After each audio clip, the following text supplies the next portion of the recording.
সবাই জিনভূতের গল্প শুনতে অনেক ভালোবাসে না? তা আমার কাছেও হঠাৎ করে মনে হইলো যে একটা জিনিস আপনাদের মাঝে তুলে ধরি। আজকে যে গল্পটা বলবো সেটা একটা আমার কাছে মনে হয় যে এটা জিনের কোনো ব্যাপার স্যাপার হবে। তো যাই হোক, এই ঘটনাটা আমি আমার মহল্লার মধ্যে একটা দোকানে সবসময় চা সিগারেট বা বাজার বাজার এগুলো আমি করি আর কি। তো এই করার ভিতরে একটা ঘটনা হয়েছে কি, এই দোকানটার পাশে একটা মাদ্রাসা আছে। তো এই মাদ্রাসাটার মধ্যে মাদ্রাসা মোটামুটি বড়, মনে হয় ৩-৪০০ ছেলে মেয়ে আছে আর কি। বাইরের থেকে যাওয়া পরে, ভিতর থেকে যাওয়া পরে, তবে এখানে একটা ঘটনা ঘটছে।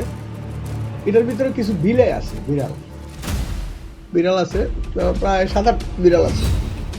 এর মধ্যে এ, ৫টা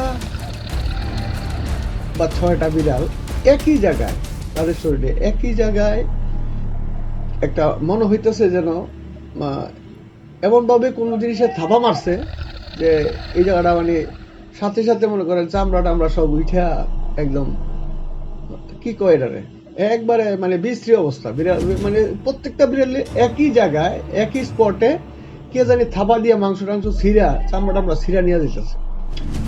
তা আমার এই দোকানদার কইলো যে এই ঘটনা এর মধ্যে একটা বিড়াল দেখলাম, বিড়াল দেখলাম যে সারা শরীরে ঘা হয়ে গেছে একটা সাইড দিয়ে আর কি। তা আমি জিজ্ঞেলাম যে এটা কি, এটা এরকম কে, এটা তোমার দোকানে জায়গা দাও কি লিগা, এটা তোমার অসুস্থ পার, এটা অসুস্থ না? এই নিয়ে আরো ৪-৫টা বিড়াল ঠিকই একই জায়গায় একই রকম মানে আঘাতপ্রাপ্ত হইতেছে। তো এটা আসলে ঘটনাটা কি আমি জানি না, আমার কাছে মনে হইলো আমি তখন আমি বিড়ালগুলি এই পর্যন্ত ২টা দেখলাম, আরো আছে বিড়াল বাইরে না আর কি।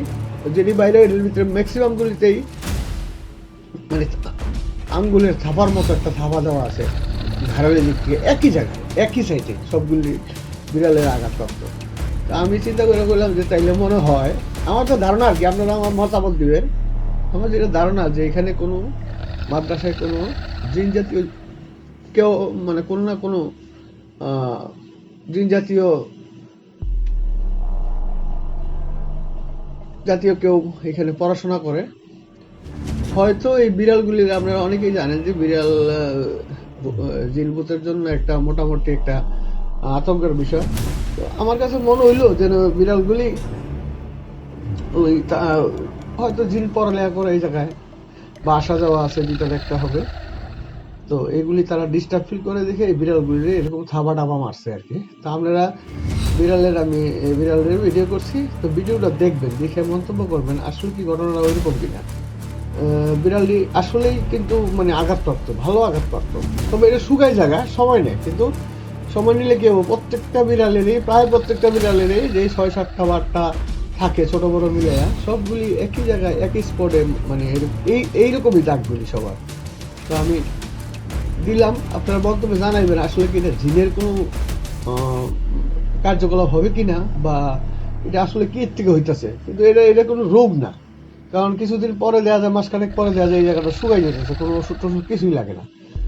এই ছিল বিষয়, আমার কাছে মনে হইলো, তাই আমি গল্পটা শেয়ার করলাম এবং ওই বিড়ালগুলির ছবিও দিয়ে দিলাম, দেখে আপনারা মন্তব্য করতে পারেন এটা ভূতের কিনা বা জিনের কিনা। এটা আমার আপনাদের কি অভিমত সেটা ব্যক্ত করবে। ধন্যবাদ সকলকে। আমার এই বিড়ালগুলির ছবি দিয়ে দিলাম, ভিডিও দিয়ে দিলাম, দেখেন পর্যবেক্ষণ করে যে আসলে ঘটনাটা কি হইতে পারে। সবাই ভালো থাকবেন, ধন্যবাদ সকলকে।